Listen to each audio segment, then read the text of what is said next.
Morning, everybody. Thanks for joining us today for our webinar on enterprise risk management, controlling risk in your organization. I'm Alex Trelecki with the Colorado Special Districts Pool, and today we're going to be presenting this important topic that we've been discussing and harping on for years. Excited to dive into this subject and give you some takeaways and some tools here to bring back to your organization to help manage risk. So as you know, public entities are exposed to many avenues of risk, both good and bad. And so we want to ask some questions today, such as how is your organization identifying and managing those risks? Do you have a framework in place to manage the risks that your organization is facing daily?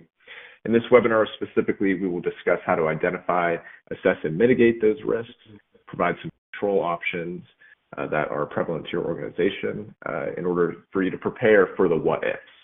And understanding enterprise risk management can help ensure that your organization can withstand these unforeseen events and ensure business continuity in the face of disaster. So we have a great presentation today. We're going to dive into what this concept is if you're unfamiliar with it, and then also provide you the framework for how to take it back to your district or organization. We'll also kind of do a live demo of what enterprise risk management can be, and it'll be kind of like a demo light version of what we really offer. So today I'm joined by our presenter, CSD Pool's own risk control consultant, Kyle Brown. Before he arrived with us at the CSD Pool, he spent the last 5 years as a corporate safety and compliance coordinator, creating and implementing programs to reduce injuries and hazards in the workplace. He's well-versed in conducting safety inspections, developing company safety trainings, and regulatory compliance. A few housekeeping items real quick, and we'll get right into today's presentation. We're recording the session, so if you run into any issues or have to leave early, you'll get a copy of the recording.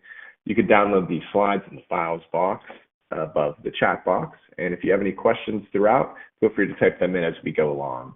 Later in today's session, we're going to have a couple polls that will open up on the screen for some participation. Just want to be able to show you what a version of enterprise risk management looks like, to give you an idea of what to expect. We want to go through and just hear what every district here on the call is facing too. So with that, I'm going to turn things over to Kyle to get us started for today. Kyle, ready to go? Absolutely. Thank you so much for the introduction, Alex. Good morning, everybody. And thank you for taking time out of your Tuesday morning to spend some time with us today to talk about risk management. As we dive into this, I want to start with our goals, but before we even talk about that, I want to talk about some of my risk management experience. Of course, I have a background. I have a college degree based in safety risk management. I have taken formal risk management classes to get certified. I help many districts with risk management assessments where I'll actually go on site and help you guys determine what your risks are, but I'm just touching on that because I really want to harp on it a little bit more at the end. And also, Alex mentioned my time as a corporate safety auditor. It's really, that's what I did there was risk management, but a very narrowed field with one very specific look. But I know risk management can be a very daunting topic to all of us, so I want to give you all hope and kind of start with this note. The thing that makes me most capable and experienced in being a risk manager is I'm a human. If you think about it, we take risk every day. You got out of bed this morning. That was a risk. And as Alex mentioned, some risks have good consequences, some of them have negative consequences, and it's something that you have to weigh. Does the good outweigh the bad? So on and so forth. So I want you to kind of think about that because, yes, we are having this discussion as special districts and how do we help our district, but I think looking into some of our own experiences, such as how we use risk management, even when we don't necessarily realize we're doing so, can make this process much less daunting. So as we dive in, things we're going to discuss today is, of course, what is enterprise risk management? Next, we're going to talk about why is enterprise risk management important to you in your district. What is the framework for implementing enterprise risk management? What this means is, what do I need to put in place to make sure that our risk management process fits our district needs and is actually accomplishing what we want it to accomplish? And next, the risk management process, I'm going to do a little example and walk you guys through the process. And you guys should pay pretty close attention to that process because our last step is risk management assessment that we're going to do live. So we're going to come up with a couple scenarios. I'm going to ask them. You guys are going to answer, and through that process, we're going to do a mock risk assessment together to put together all the information we've learned today. And with that, we are going to move on to our next slide. So what is a risk? Before we talk about risk management, I think we need a firm grasp and understanding on what an actual risk is. So before we get into that, we're going to kind of set it up. So all districts exist to achieve your goals. If you are a fire district, your goal is to help prevent fires, put fires out, keep the public safe. If you're a water district, your goal is to provide safe and clean water to your public that you service. That is our goal. That is why we're in business. And uncertain factors determine whether the district will achieve these goals. So uncertain factors such as weather events, employee staffing, and really the effects of these uncertainties that they have on the district's goal is known as risk. So the severe weather events, what they're going to do to your district, that would be known as a risk. Can you get employees to properly cover all the functionality requirements of your district? That is also a risk. And the acknowledgement and management of these risks, so those uncertain events, is vital to the longevity and success of a district. So that is kind of a little teaser on why risk management is so important to us districts. All right. And now that we know what a risk is, what is enterprise risk management? As Alex mentioned, we have been talking about enterprise risk management for quite a few years. And now we're going to just talk about why it's so important in general. It's because we want to manage those risks. We want to manage those risks and make sure that our employees are not injured while they're working at the districts. We want to manage those risks and make sure that we have proper financial funding for the next upgrade or installment or maintenance that we need to do. So everything we do, like I said, covers risk. And enterprise risk management really helps us determine what those risks are, prioritize those risks, and help us develop a plan forward. So how do we manage our risk? Honestly, how do we know what risk we want to manage? The tool for that is enterprise risk management. Another way to think about enterprise risk management, or ERM, if you hear me use the two, they are pretty interchangeable, is to think of it as an organization's decision making. So managing all your risk is about making smart, well-informed decisions. And it's also about asking the right questions to get the answers.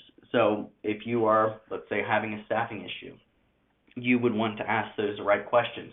Why do we have a staffing issue?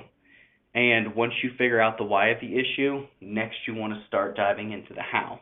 So we know we have this issue. How do we resolve it? What steps are other districts taking? I will say that is one other key thing to learn from this is whenever you are not sure the next step in enterprise risk management, the other districts are always really willing to help share their successes. And it's about getting answers for your organization, for your department, and for that specific decision. So you manage risk at home and inside your organization. Think about it. We have a lot of hailstorms out here in Colorado. So if you have a garage or a carport, every time you go home and you park your car inside that garage or carport, especially if you know a thunderstorm's coming, that is you working through risk management. Or let's say certain foods maybe affect our bodies a little more adversely than it does others, so we choose to stay away from those foods. That, again, is an example of you practicing risk management. There are lots of risks, and we cannot just run from them. We need to face them head on. And you also have to realize that while risk does sound like a scary word, sometimes risk leads to good decisions. But the thing we need to make sure, and the reasons why we use enterprise risk management again, is just to make sure that those are well-informed risk. ERM is about identifying risk that could impact the district, could impact multiple facets of the district. So every one of you are online right now taking this presentation based on the risk that you have around you. There are easiest and more obvious decisions that you'll make, like whenever you drove to work today, you chose to drive on the right side of the road. And there are also harder decisions that you may have to make too, like going back to employee staffing. That is not something that comes natural. It's not something you do without thinking about it. It's often something that requires multiple inputs from multiple people and a little bit of troubleshooting. All right, so let's jump more into why this specifically matters to you as a district. The first point here is kind of a funny one, but it's also true, is you don't want to end up on the news. You don't want to end up on the cover page of a newspaper. And I do a lot of safety trainings, and I put it as, you don't want to be the person that the next safety training is written about. You address the risk before they become an issue. So the intent of enterprise risk management is to help you manage your risk and support your district.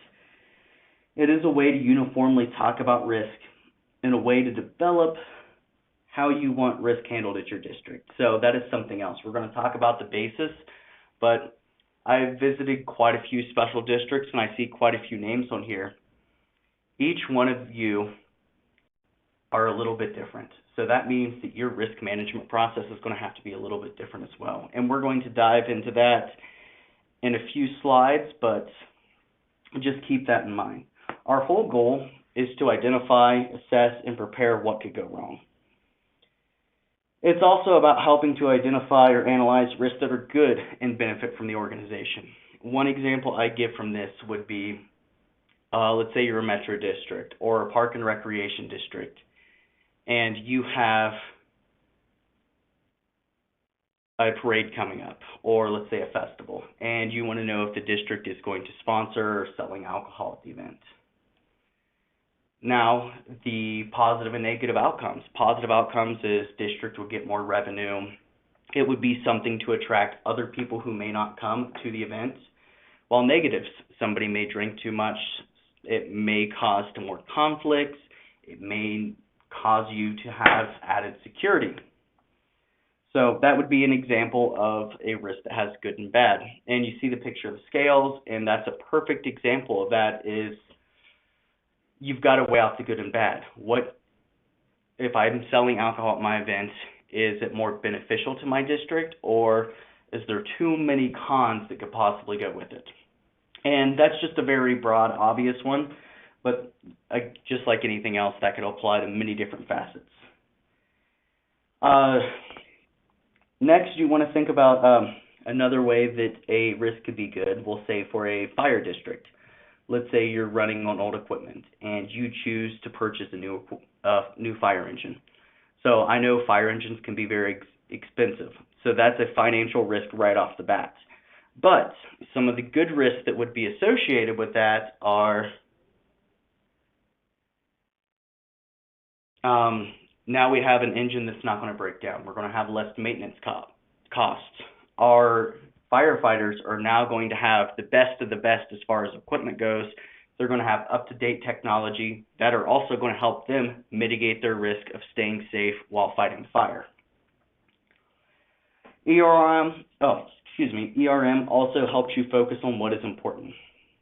How are you determining what is most important to your organization? So it's going to help you prioritize those risks. By applying a frequency versus severity, we're going to talk about this in great detail, and you guys are actually going to be practicing that. And knowing where to start can really feel overwhelming. Like I mentioned earlier, if you think about it as this big, monstrous task, it can be overwhelming, but if you think about it as something you do every day, it's going to go a long way in giving you confidence and helping you start off. I don't know about all of you, but there are days and weeks that I have no idea how I'm going to accomplish my to-do list. I check my email on Monday morning, and this also applies to my personal household chores. And I think, wow, there's 50 things I need to do. There aren't enough hours in the day. So that's where a little bit of enterprise risk management can come into play too. So it's going to help you prioritize those risks, prioritize those projects. What really needs to be done first? And from that, I can sit down, make my prioritization, and start with 3 or 4 things that need to be tackled first. And then once those are done, maybe I look at my list to figure out the next couple 3. So over the years, I found that everyone thinks about or tries to manage their risk, but they often don't know what the priority is. They jump from this risk to that risk to the other risk, and maybe the first risk was only 20% assessed. The second risk was 40% assessed. So that's why it's really important to build out your framework, which we're going to dive into right after this, so that you have that roadmap, that risk register to move forward, so that you are making proper decisions and completing one thing at a time. Or another thing that I have seen, this wouldn't be in my personal life, but this would be in the professional world, is especially some of our bigger districts, bigger organizations, is it's not really a uniform way that the risk management process is set up. So you'll have Department A doing something different than Compartment B. And while it might affect Department B, they're not consulting with them, so they've mitigated their risk but caused a bigger risk for the other one. So also collaboration is key. That's what I was really getting to there. It could also be that you're afraid to take a risk because of fear of failure. But one of the key things to enterprise risk management is gathering the information so that you can make that informed decision to make sure that that is worth the risk.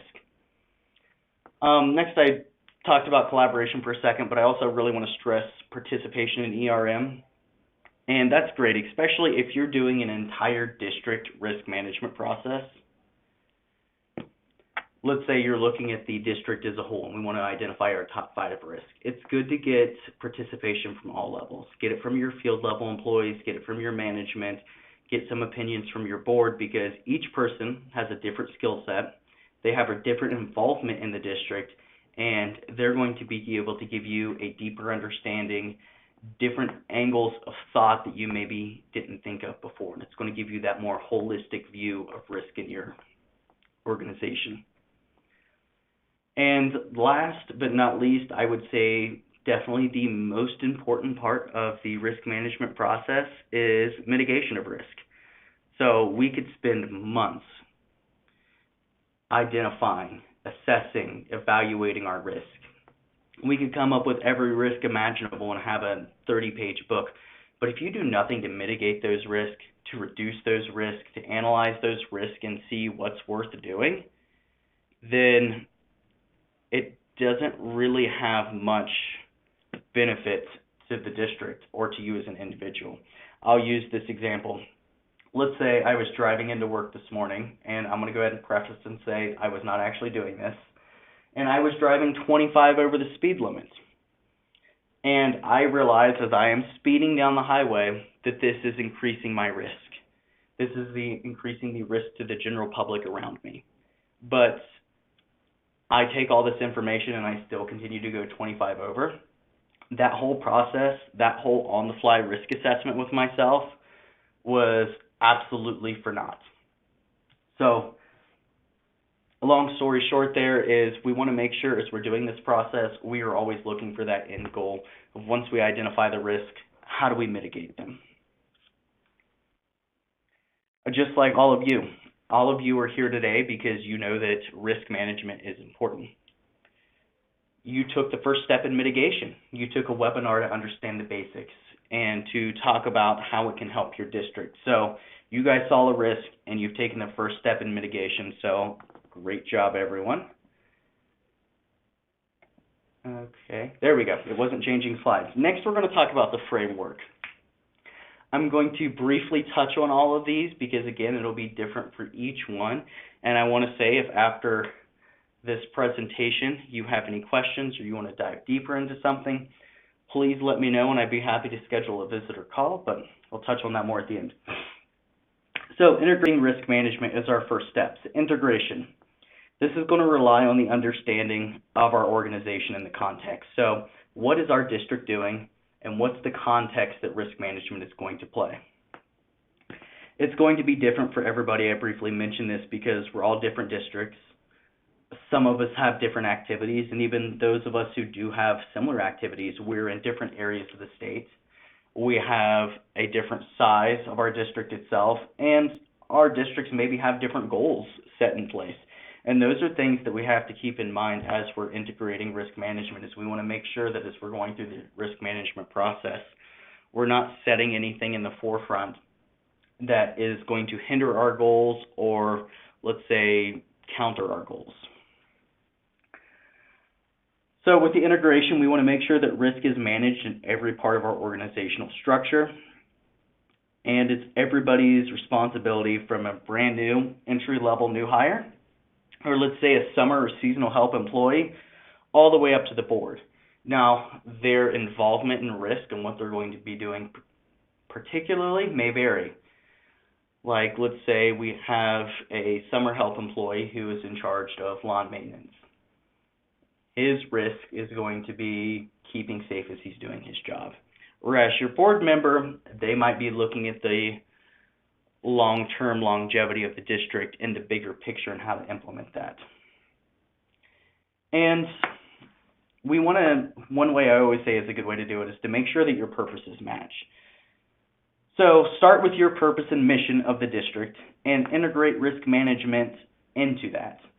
So I have pulled up here the CSD Pool mission statement. So it says, as a member-owned public entity pool, our mission is to provide Colorado special districts with a viable and stable alternative at competitive rates and exceptional customer service, claims handling, and loss prevention assistance. Now, let's say that Alex asked me to run a risk assessment, and I completely disregard this mission statement, and I completely counter everything. That doesn't work for the long-term longevity of risk management, because after Alex asked me to do that, and I give him a big response that counters everything he's trying to do, he's probably not going to ask me to do another risk assessment. So it's for buy-in and for just good cohesion. Next, we're going to move on to the design stage. We want to understand the organization and its context, so keep in mind everything we learned from the integration stage. So we want to make sure that we're meeting all of our values, our goals, our missions, and then we want to start designing that in. Think about how external context might affect us as well. Think of legal, political, environmental things. Is it going to cause bad press on anything you're doing? Or let's say you're mitigating a risk after the fact that a tragedy has happened and you still have some bad publicity, or there's still some negative opinions from your constituents. Those are things you'll want to keep in mind. And next, you're going to articulate that risk management commitment. So this is a really important part of the design, and I will skip back to this in the next slide after we go through the other processes. But you want to talk about your commitment to your constituents, to your employees, to your board. So what are your reasons for managing risk? And how do they link to your organizational goals and your organizational policies? Next, if you're the person who is the spearhead for leading enterprise risk management, you want to make sure you lead by example. So if you take and give ABCD as a risk management best protocol, let's say for health and safety, let's say you have to wear steel-toed shoes and hard hats anytime you're not inside the office, and you as the risk manager goes out, or somebody from your team not wearing those, everything you've done is right out the window. So you want to make sure you're leading by example. And you want to make sure you're leading the integration of risk management into core business activities and decision making. So that is the nice thing. Core activity, or we'll say a business decision. If you're a park and recreation district and you're wanting to build a recreation center, you could use enterprise risk management to weigh the pros and cons, the benefits and the negatives, to see if it's worthwhile for the district to implement one of those. This could be done through policy statements, committees. It's also a good idea to have a risk management committee, and we'll touch on that in the next slide as well. And you want to assign organizational roles, authorities, responsibilities, because one great way to have risk management fall by the wayside is to say, yes, we're going to do this, but if you don't have a list of checks and balances, you don't have a list of, if this area of our risk management process isn't working, what do we do? We want to make sure that there's accountability across the line, and we want to identify our risk owners. The nice thing is there are different levels of risk owners, and we are going to touch on that a little bit as well. So after we talk about the design and how we're going to implement it to make sure it's working with the flow of our organization, and how we talk about our risk management commitment, we're going to go into implementation. So then you're going to develop an appropriate implementation plan, including time frames, thinking of it as setting a goal. And I will tell you guys, just like I tell our safety committees when we help those start up, is especially with risk management, if you're very new to it, while we do want to tackle the big goals, we want to tackle the things that are the biggest risk to the district, sometimes maybe it's best to start small. That way you can say, look, we found this risk, we mitigated it, and that's going to give you a little bit of credit with everybody you're working around, showing them that the process works, and it's also going to help you build momentum. It's going to give you experience so that you can go tackle those big ones. I see a lot of times you get districts and they're like, yep, we're going to start up a risk management committee, and they dive in and to the biggest task, and very soon they find themselves overwhelmed, and it just kind of fizzles out or it fails. So building that base layer is vital, in my opinion. Next, you want to ensure the arrangements for managing risk are understood in practice. So just like starting small, if you're recruiting folks to your risk management team, you want to make sure that they have a firm foundation in risk management, whether that's something you teach them, you send them through an online course, have them sit through a webinar. It's going to be very important that they know that process. And next is engage your stakeholders. Talk to your board members, talk to your public, let them know, because that is a good way to build confidence and trust in you, is that through the risk management process, you're protecting their assets. Since they're the stakeholders, you are achieving your fiduciary responsibility by taking steps to protect the district. The next stage is evaluation. Evaluation of risk management framework will ensure that risk management plans for implementation are on track. So what we mean here is we periodically want to check on our framework. We want to make sure that our framework for risk management is consistent with our goals throughout. Because as the world changes, so do our district changes. That means that your mission and goals might be different in 2025 than they were in 2023. And whenever you change those goals, it's always good to take a quick look and make sure, does my risk management process still meet those goals? And also just evaluate how effective you are.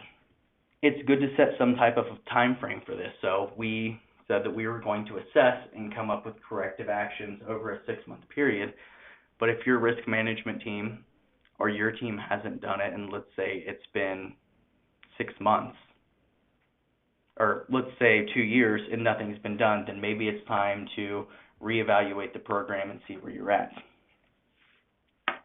And last is improvement. Improvement is important in everything we do. It's because the more we do something, the better we're going to get.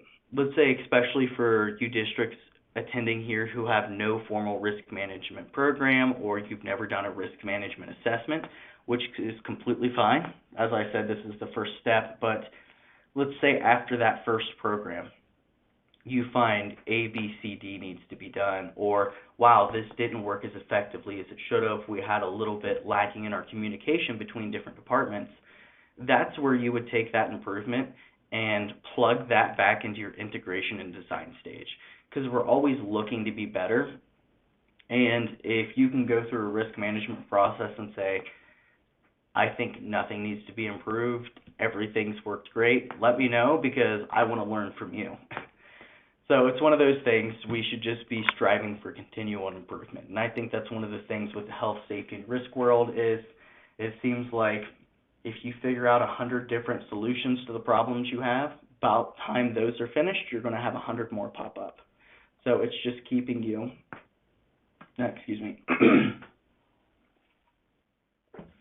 it's just keeping you with a mindset of continuous growth.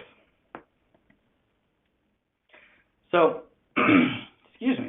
something in my throat, is going back to the implementation stage, we talked about ERM roles.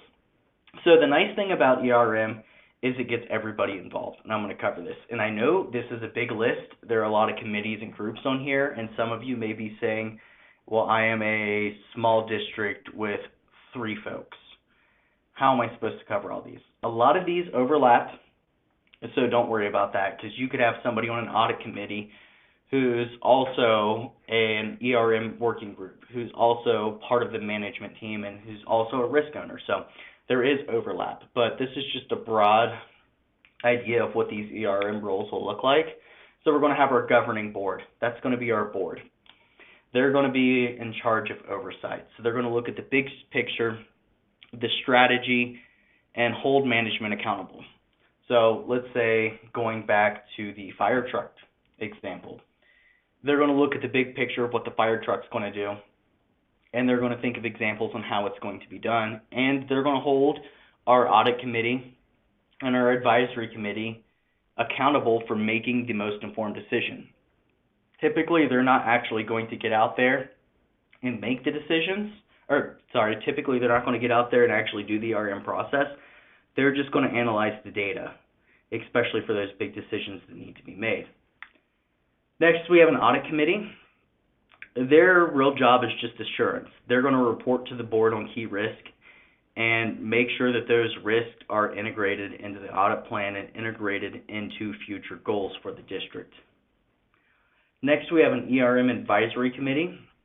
Basically, that's going to be your management, district managers, your executives, depending on the size of the district, and they're going to provide the authority and oversight, and they're going to be responsible for the progress. So they can either be involved in the actual working ERM process, or they can just give a team the authority to do it and give them the direction that they need to go. Next is our Enterprise Risk Management Working Group. These are going to be the folks who are actually doing the work. They're going to be the ones who go out and they're going to say, okay, what are our risks in this topic? And they're going to go through the enterprise risk management process to give those results to give back to the advisory committee and potentially move up to the board. And next, which I believe is quite possibly the most important, are the risk owners. They're responsible for managing individual risk. And while, of course, the other ones are responsible, I think of this one the most important because it involves everybody. Just depending on what the risk is, everybody has some involvement in the risk at the organization. And if you don't really get the buy-in from the risk owners, you can do all the evaluations and set up all the mitigation plans that you would like to, but it is not going to go anywhere.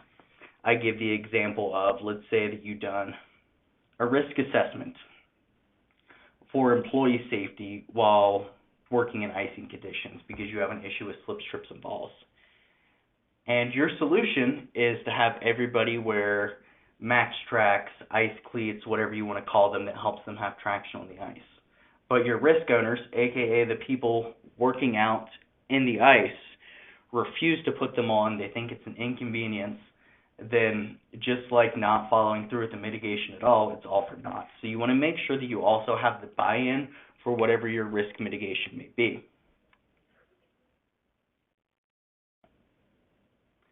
All right, now that we've talked about the framework and how to implement that into your district, we're going to talk about the enterprise risk management process.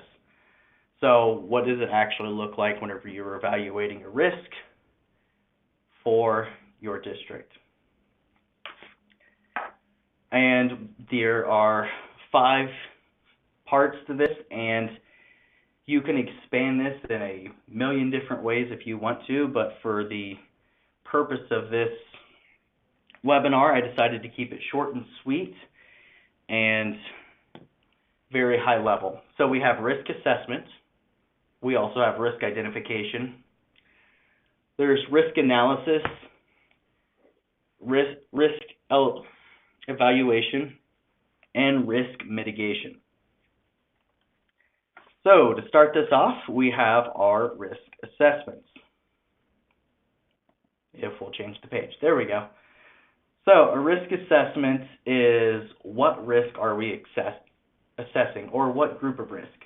So this could be in a bunch of different groups. It could be something as simple as we are looking at all risk within our district.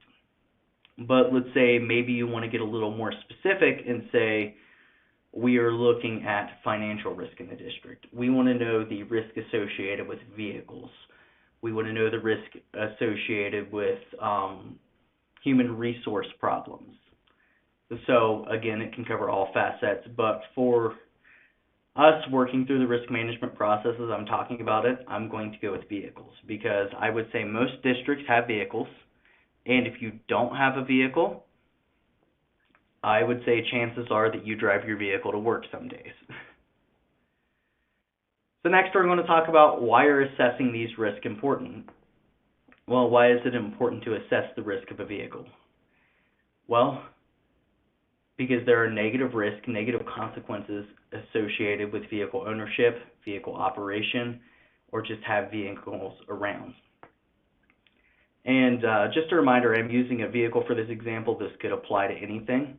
And what will these risks affect, both negative and positive? Excuse me. I would think for a positive risk, well, we don't have to walk everywhere. We can now hold our tolls from one end of the district to the next end of the district. Our employees have mobility. That's a real big positive of owning a vehicle. Well, what's a negative? They cost money. They sometimes get into accidents, but we'll really cover more into those details on the next step. And what areas of the district will the risk affect? And this is where you could think specifically, if I have field level employees who are in a vehicle every day, it's going to affect them. But let's say we have office personnel who never use a district vehicle. We would probably want to spend less time discussing the risk with our office personnel than we would the actual people who are out driving the vehicle. But you could still get their input because as most of us drive, they would have something to say. And is the risk a priority to stakeholders and constituents? And I would say for a vehicle, that's yes. But what we're really wanting to find with the is it a priority, is this something that people are actually caring about? Is this something that's worth us as a district investing time? Because like I said, you could do a risk assessment for everything. If you wanted to do one on how should we redecorate the bathroom inside the lobby, that's you could technically make a risk assessment over, but is it something that's really of value to everybody? So now that we've decided that we're going to assess risk associated with vehicles, next we go into risk identification. So what are your organizational risks? And chances are, if you have a vehicle, I'm just going to list off some that I thought of. The cost of the vehicle, of course. It's an ever-increasing market. Then you have insurance. And I also want to say, a lot of these are not just single risk assessments. You could do a risk assessment on, yes, we need to insure our vehicle and this is how much it costs. But then there could be a sub-risk assessment of what does our insurance look like after a vehicle incident? What does our insurance look like if we have a driver who has a bad driving record? Other things to think of are your drivers themselves. Like I said, do they have a bad driving record? Are they a little reckless? Are they going to do something inside the vehicle that's going to hurt the district's public image? Because public image also could be used for this vehicle risk assessment. Is our vehicle in bad shape and hurting our public image? So we would need to buy a new one. And that goes back and coincides with the cost. Of course, we got to think of accidents, both at fault and not at fault, theft of vehicles, vandalism. And as I said, a lot of these can turn into subcategories, but I think for the rest of this process to move forward, we're going to stick with severe auto accidents. So this would be one where an employee is injured and possibly needs hospitalization. But what are our risks if we do nothing? So we know those risks that we just mentioned, and we dove off. If we mitigate none of those risks, what are we looking at happening worst case scenario? And what are our departmental risks? So our field crew who's going out and constantly driving our trucks, or our operators who are constantly going out and driving the fire engines. What are their departmental risks to vehicle operation? Because that's going to be way different than somebody who's sitting in the office and never drives a district vehicle. And how do those departmental risks combine to create the organizational risk? Because we'll stick with the fire department for a second. You've got the risk of operating a fire engine. Maybe you have a maintenance team, so they have their own vehicles. And then you have an outreach vehicle. So how do all of those combine together to give you all organizational risk involved with the vehicles?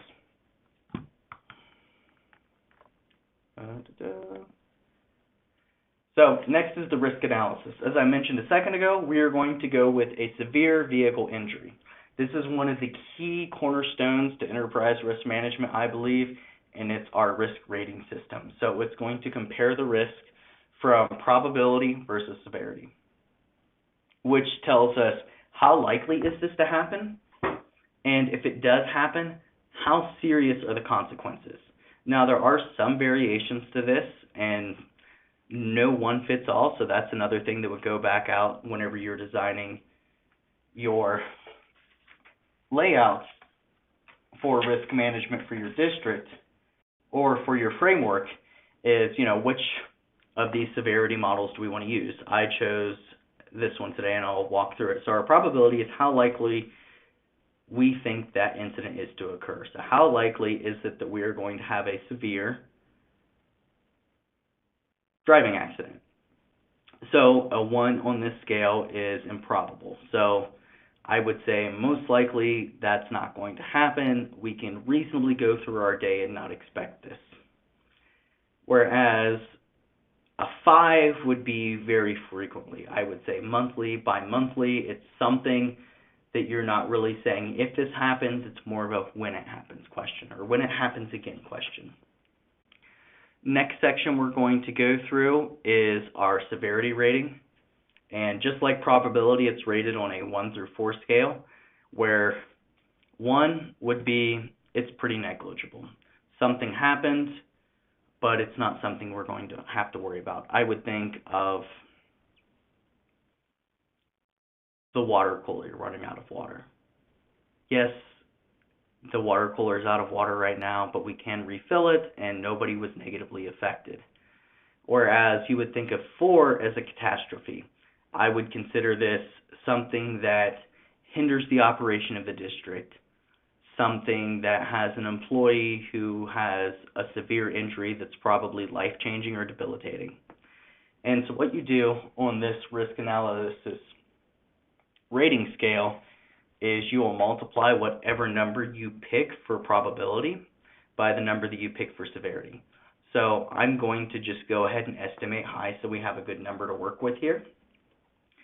So our probability of that severe vehicle accident, I'm going to go ahead and say it's a 4 probable because we do a lot of driving. We're in heavy traffic. Our drivers don't have the best track record. And we're going to go severity, probably a 4 as well, just because whenever a severe vehicle accident does happen, somebody's going to be in the hospital, and it's going to cause a lot of things that the district's going to have to work through. So keeping that in mind, we give ourselves a 16 rating for our severe vehicle accident, and this is typically higher than I would, but I just want to use it for the example. Next, we're going to go into risk evaluation. So consider what are the most important risks. Are we doing anything to manage those risks? And does the risk have any benefits? Does more need to be done? So we are talking about driving in the severe vehicle accident. The most important risk, obviously the severe vehicle accident, so that's why we chose to go with this one. Are we doing anything to manage the risk? We're going to say right now, we're very new to vehicles. No, we're not doing anything. Does this risk have any benefits? Yes, we talked about the ability to be able to be mobile and go from point A to point B. And does more need to be done? So during this risk evaluation, we decided, yes, more does need to be done. So now we go into the final stage, which, again, in my opinion, is what we're really working towards, is the risk mitigation. So our whole purpose of risk mitigation is to get that risk rating of a 16, so that severe high risk ratio, and we want to take steps so we can redo that risk analysis and maybe drop it down to a 6. So what should be done about it? Well, we have an issue with drivers and collisions, so we're going to go and say we want GPS driver monitoring on the vehicles. We want our drivers to go through semi-annual training, and we want them to go through a training with a seasoned driver before we put them inside a vehicle. These are all things that you could go through. Who are the risk owners for this? And then we would go back to that chart. So we are getting improvement from management and the board to front the cost for the GPS units and so on and so forth. And what's our mitigation plan? We're going to set a schedule for that driver training. We're going to have those GPS units installed as soon as possible. And what does this plan do to the risk? So let's skip back for a second, if you all bear with me. And let's say that we've implemented driver training. We've implemented the GPS tracking.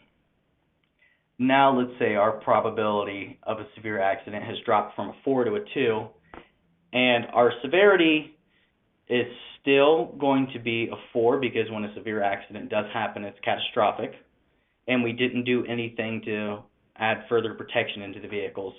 So now we are at a 2. So we have a 4 and a 2, so that puts us at a 4 rating. So now you can see we're in the yellow instead of the red, which means that we drastically reduce the impact. So you should always be doing the assessment stage after the mitigation to see where the risk stands after you've done what you have. All right, next we're going to do the live risk demo. So everybody get your keyboards ready, and we're going to go ahead and ask the first question, and we're going to walk through this process together. So, Alex, if you could, please, thank you, add the poll. So what do you think the biggest risk your organization faces? And the way this works, once everybody votes, we'll just pick the highest one and walk through the process. Employee injury, catastrophe that ceases operations. We're neck and neck right now. Only got 4 votes.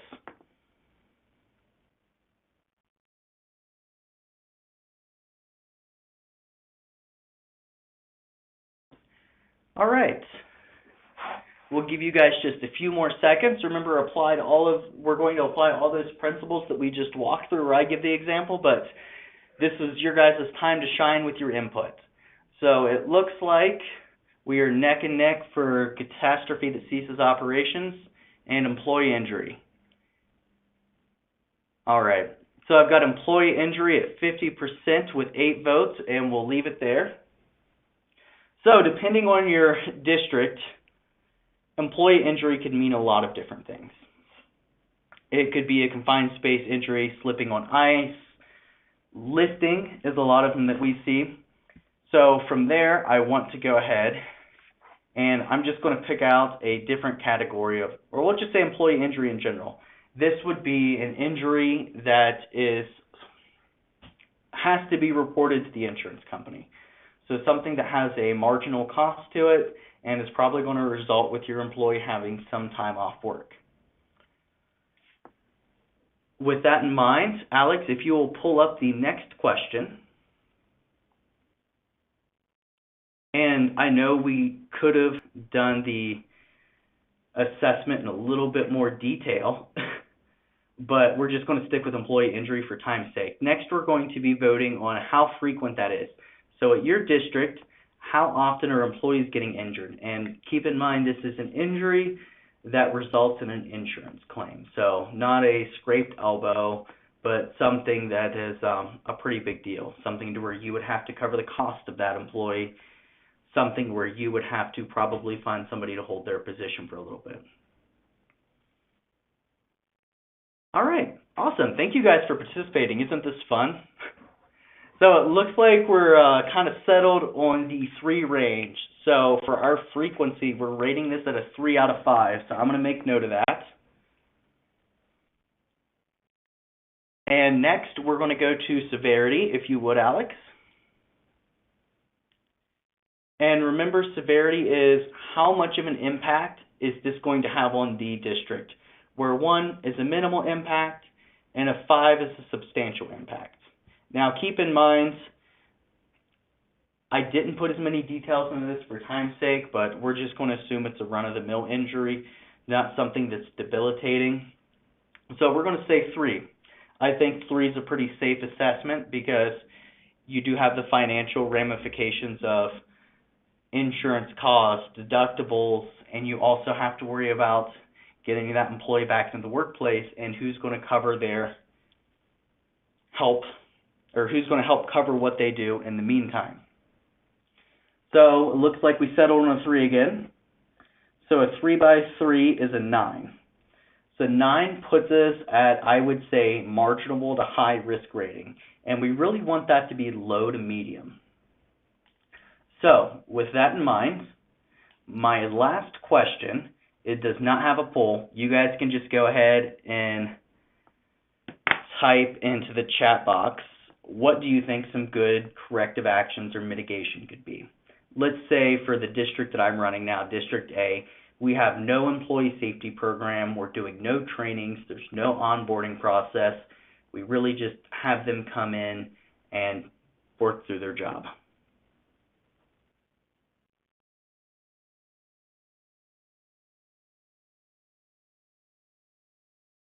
Give it a few more seconds. Again, I appreciate the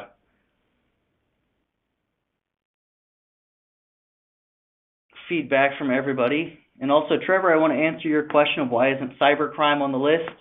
And honestly, it was just to run the simulation, and I just thought of 4 right off the top of my head. And I guess I didn't think about that, but next time I'll be sure to include cyber. All right, some solutions. Engineer and educate. Yes, we want to implement things so the employee is not able to hurt themselves in training. I am a huge fan of training. Obviously, it's one of the big things I do if you guys have had me out to your district, because I always say if an employee doesn't know, they don't know. And that's what the training is for, to know and teach them how to be safe. Supply PPE, seasonal driver training, mandatory safety trainings, perfect. Review the treatment of the risk. Solicit feedback from stakeholders. Yes, great one, Daniel. And yeah, apply a safety officer. Yeah, have somebody in charge of safety. Make them the safety champion. So we done a very chopped together risk assessment right now just because we are doing it via chat box and questions, but this is our whole goal, to see what's affecting the district and walk through those processes and get inquiring minds, experts on the topic to give you final answers or to give you ideas to move forward, and then you can weigh those to see what works best. And thank you all so much for participating. Oops. I'm sorry. Can we remove the polls from the center of the screen, please? Alex is my guru. I know nothing about how to run this program. I'm just here to talk. So next is, we talked about a brief introduction into risk management, and it does go much deeper. You can expand on this in many ways you want. People spend entire lifetimes learning about risk management, but I just really wanted to touch on some high points.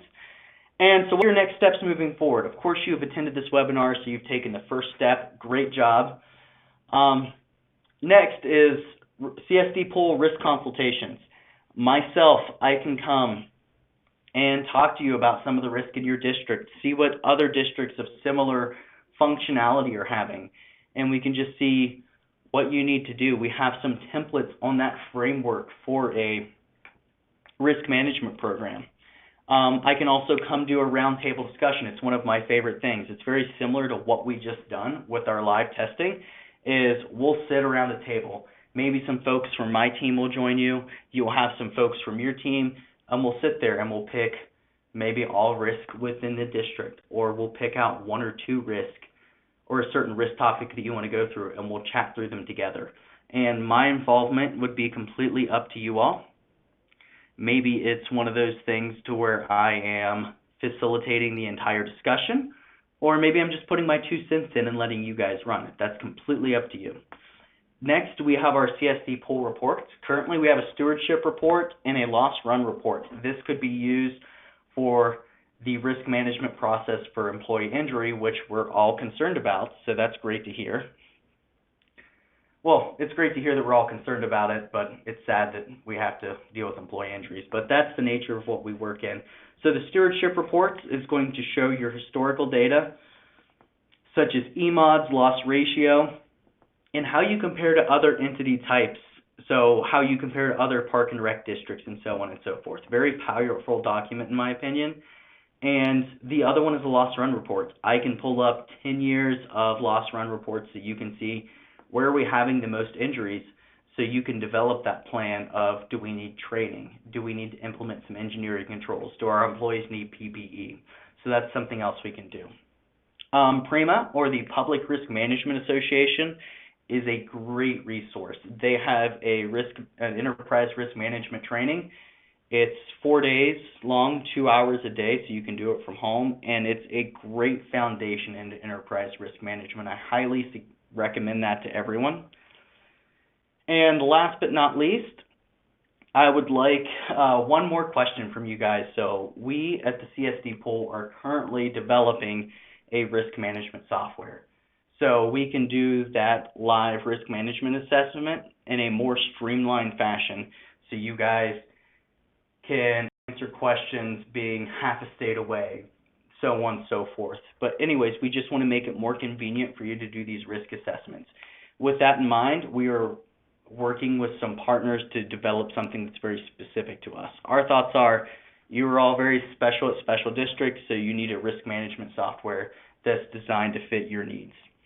So with that in mind, as a sign off for the chat box, if you guys have anything that you would like to see in a risk management software, please let me know. Of course, we want to put things in like the general workflow that we just talked about. We'll want to include that heat map as well, because that is very important. And we want to create something that has trackable corrective actions. And this wouldn't be for one specific type of risk, but all risk. It's really just going to help you guys facilitate your discussions and make our team a little more available to you while you're having those discussions. So yeah, any feedback on what you guys would like to see in risk management software, please let me know. And we'll look in the chat box. And with that,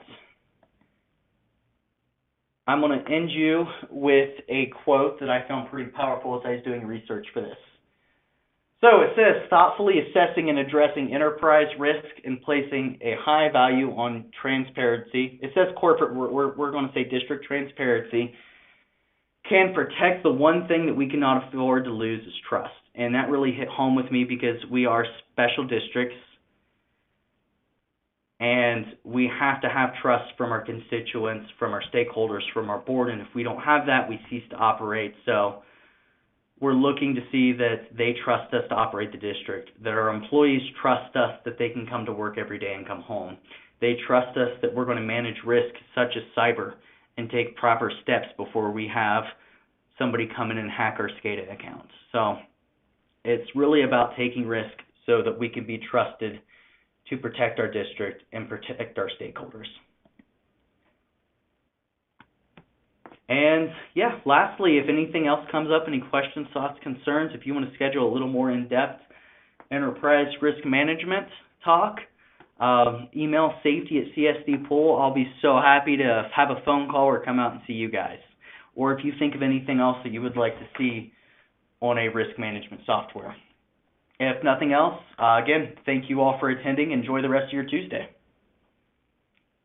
Thanks, everybody. Kyle, I have one question. Maybe you could help address this.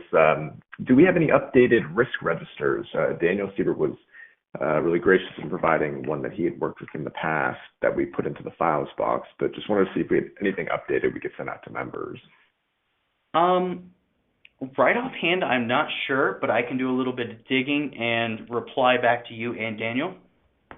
Okay, great. Yeah, then the one that's in the files box, if anybody's interested in downloading, that's a great resource there. And yeah, aside from that, we appreciate all the feedback coming through in the chat box today. So we'll end here since we're now at time at the top of the hour. Thanks for spending it with us and talking to us about enterprise risk management and going through our little enterprise risk management light demo. And so we'll see you next month for our webinar on mental health. That'll be at the end of June. So keep an eye out for some communications. And Kyle, thanks again for putting this on today. Absolutely. Thanks, everybody. Thank you. Have a good rest of your day.